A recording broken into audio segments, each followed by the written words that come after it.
સુવિચાર. તમને ન ગમતો હોય તેવો વ્યવહાર બીજા સાથે કદી ન કરશો.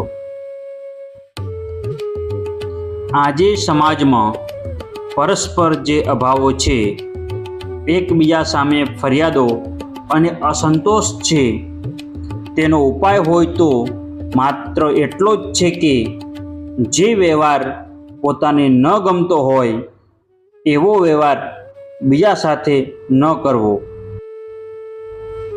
મોટા ભાગે બને છે એવું કે માણસ બધા પાસેથી લાગણી ઈચ્છે છે, પણ પોતે કોઈને લાગણી આપવા તૈયાર નથી.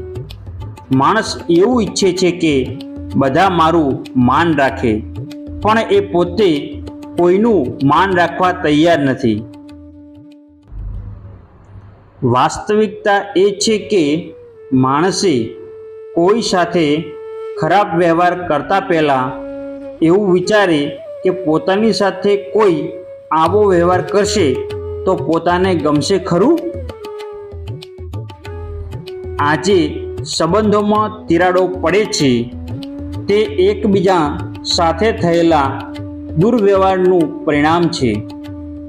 જ્યારે સંબંધોમાં મીઠાશ રહેતી નથી ત્યારે પરસ્પર અસંતોષ ઊભો થાય છે અને અસંતોષ વિખવાદનું રૂપ ધારણ કરે છે. માણસે હંમેશા પોતાનો વ્યવહાર સૌજન્યશીલ રાખવો જોઈએ. ન ગમતી વાત બીજાને કહેવાની કે બીજાની ભૂલો બતાવવાની પણ એક રીત હોય છે. એ રીત શીખવી જરૂરી છે.